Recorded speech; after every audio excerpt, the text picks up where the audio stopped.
చెన్నూరు నియోజకవర్గంలో కాంగ్రెస్ కుట్ర రాజకీయాలకు వ్యతిరేకంగా రోడ్డుపై బైఠాయించి నిరసన తెలిపారు మాజీ ఎమ్మెల్యే బాల్క సుమన్. ప్రజాస్వామ్యాన్ని కూని చేస్తూ కుట్ర రాజకీయాలకు తెగబడుతుందని కాంగ్రెస్ ప్రభుత్వంపై మండిపడ్డారు. కేతనపల్లి మున్సిపాలిటీ ఎలాగైనా చేజెక్కించుకోవాలని మంత్రి వివేక్ కుట్రలు చేస్తున్నాడని ఆగ్రహం వ్యక్తం చేశారు.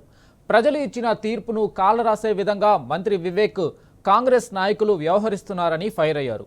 అధికారాన్ని, పోలీసులను, డబ్బులను అడ్డుపెట్టుకుని చెన్నూరు నియోజకవర్గంలో చిల్లర రాజకీయాలు చేస్తున్నాడని ధ్వజమెత్తారు. మంత్రి వివేక్ ఎన్ని కుట్రలు చేసినా కేతనపల్లి మున్సిపాలిటీపై బీఆర్ఎస్ జెండా ఎగరవేస్తామని ధీమా వ్యక్తం చేశారు బాల్క సుమన్.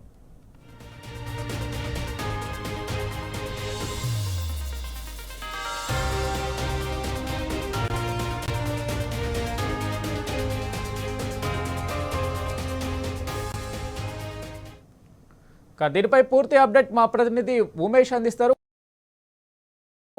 వెంకటేష్, ఏదైతే కేతనపల్లి మున్సిపాలిటీ సంబంధించి అడుగడుగున అధికార పార్టీ దుర్వినియోగం స్పష్టంగా కనిపిస్తా ఉన్నది. ఓవైపు మంత్రి వివేక్ ప్రాతినిధ్యం వహిస్తున్న చెన్నూరు నియోజకవర్గంలోని కేతనపల్లి మున్సిపాలిటీలో అటు ఓవైపు కేతనపల్లి మున్సిపాలిటీ సంబంధించి ఈ రోజు చైర్మన్, వైస్ చైర్మన్ ఎన్నికల నేపథ్యంలో అడుగడుగున పోలీసులు 144తో పాటు 163 సెక్షన్లను పెట్టి దాదాపు 2 కిలోమీటర్ల మేర కేతనపల్లి మున్సిపాలిటీ సంబంధించి చుట్టూ 2 కిలోమీటర్ల మేర భారీ బందోబస్తును ఏర్పాటు చేసి బీఆర్ఎస్ నాయకులతో పాటు అటు సిపిఐ నాయకులను కూడా ఎవరిని కూడా అనుమతించలేదు. అయితే ఈ సంబంధించి కూడా ఏదైతే నిన్న భద్రాచలం క్యాంపు నుంచి కూడా అటు బీఆర్ఎస్ సిపిఐ కూటమి ఏదైతే కౌన్సిలర్లను 14 మంది కౌన్సిలర్లను నిన్న రాత్రి కేతనపల్లిలోని తన నివాసానికి తీసుకొచ్చిన మాజీ ఎమ్మెల్యే బాల్క సుమన్ ఈ రోజు ఉదయం మాట్లాడుతూ ఏదైతే అధికారాన్ని అడ్డం పెట్టుకుని ఏదైతే మంత్రి వివేక్ అడుగడుగునా కూడా అధికార దుర్వినియోగానికి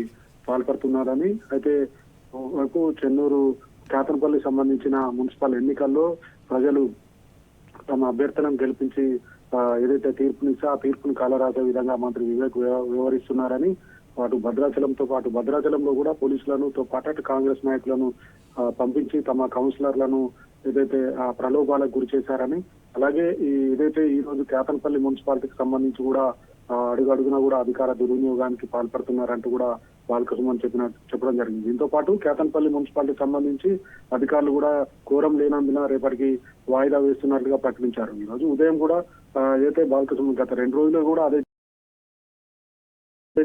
ఎలాగైనా కేతనపల్లి సంబంధించి మున్సిపాలిటీ చేయించుకోవాలని, ఓవైపు మెజార్టీ తమకు బీఆర్ఎస్ సిపిఐ కూటమి తమకే మెజార్టీ ఉన్నప్పటికీ, అభ్యర్థులకే ఉన్నప్పటికీ కూడా అడుగడుగునా కూడా అటు వివేక్ ఎలాంటి అవకాశాన్ని కూడా వదలకుండా కూడా తమ అటు అధికారంతో పాటు డబ్బును అలాగే బెదిరింపులకు కూడా గురి చేస్తూ కూడా ఈ రోజు సంబంధించి ఏదైతే వాయిదా వేసే చైర్మన్, వైస్ చైర్మన్ ఎన్నికను కూడా కేతనపల్లి మున్సిపాలిటీ సంబంధించి వాయిదా వేసే ప్రయత్నం చేస్తున్నారంటూ కూడా ముందు నుంచి కూడా బాల్క సుమన్ ఏదైతే ఆరోపణలు చేస్తా ఉన్నారు దానికి దూరంగానే ఓవైపు బీఆర్ఎస్ కౌన్సిలర్లు కూడా మున్సిపాలిటీకి కేతనపల్లి మున్సిపాలిటీకి చేరుకున్నారు. అయితే బీఆర్ఎస్ పార్టీ నాయకులను కూడా ఏదైతే పోలీసులు అడ్డుకోవడంతో ఓవైపు కోరం లేదంటూ కూడా అటు 11 గంటల నుంచి 12 గంటల వరకు 12:15 వరకు కూడా మేము ఏదైతే చైర్మన్, వైస్ చైర్మన్ ఎన్నిక కోసం ఎదురు చూడడం జరిగింది. కాకపోతే కౌన్సిలర్లు బీఆర్ఎస్ సిపిఐ కూటమి కౌన్సిలర్లు రానందున రేపటికి వాయిదా వేస్తున్నట్టు కూడా అధికారులు ప్రకటించడంతో ఒక్కసారిగా కూడా బీఆర్ఎస్ శ్రేణులు ఆగ్రహం వ్యక్తం చేశాయి.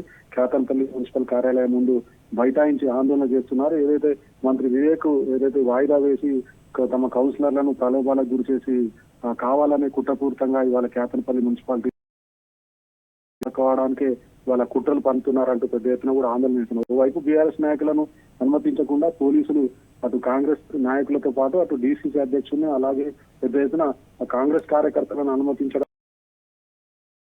కిలోమీటర్ దూరంలోనే బీఆర్ఎస్ నాయకులను, కార్యకర్తలను, సిపిఐ కార్యకర్తలను, నాయకులను అడ్డుకున్నటువంటి పోలీసులు కాంగ్రెస్ నాయకులకు రెడ్ కార్పెట్ పరిచి వాళ్లకు కుర్చీలు వేసి మరీ మున్సిపల్ కార్యాలయంలో కూర్చోబెట్టడం పట్ల కూడా బీఆర్ఎస్ శ్రేణులు ఆగ్రహం వ్యక్తం చేస్తున్నారు. మొత్తంగా ఏదైతే కేతనపల్లి మున్సిపాలిటీకి సంబంధించి చేజించుకోవడానికి వాళ్ళ కాంగ్రెస్ ప్రభుత్వంతో పాటు అటు మంత్రి వివేక్ కూడా కుట్రలు చేస్తున్నారంటూ కూడా మాజీ ఎమ్మెల్యే బాల్క సుమన్ ఆరోపణ చేస్తా ఉన్నారు. Venkatesh. Right Umesh, thank you.